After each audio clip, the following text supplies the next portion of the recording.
بسم اللہ الرحمن الرحیم۔ السلام علیکم۔ یہ دسمبر کی ایک سرد صبح تھی جب سمیہ نے صبح 10 بجے اپنے 2 سالہ بیٹے اون کو پیک کر کے اپنے دیور کے حوالے کیا۔ اس ٹائم یہ اون کو گھمانا اور اس کے چچا کا معمول تھا۔ سمیہ اون کو دیور کے حوالے کر کے معمول کے مطابق اپنے کام میں مشغول ہو گئی تھی۔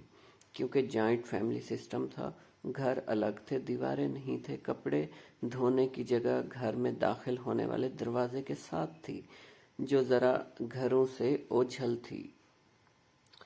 اون کو گئے ہوئے 2 گھنٹے ہو چکے تھے۔ سمیہ کی نظر جو اس منظر پر پڑی وہ بے ہوش ہو گئی۔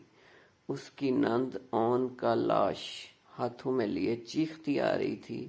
ہوا یہ کہ کل جو کپڑے دھوئے گئے اس کا صاف پانی جس میں کپڑے دھونے کا سارا مسالہ مکس تھا، ایک بڑے ٹب میں رکھ لیا گیا، کل کام آئے گا۔ سمیہ کے دیور نے جو اون کو اتارا اپنی ماں کے پاس خود ہی چلا جائے گا۔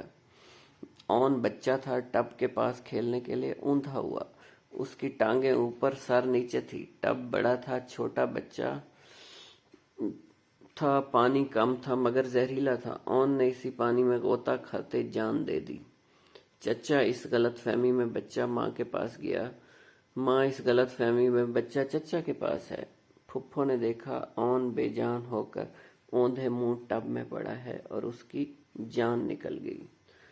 ویورز، اپنے بچوں کا خاص خیال کیا کریں۔ اگر آپ کو یہ سٹوری اچھی لگی ہو تو چینل کو سبسکرائب کرنا مت بھولیے گا۔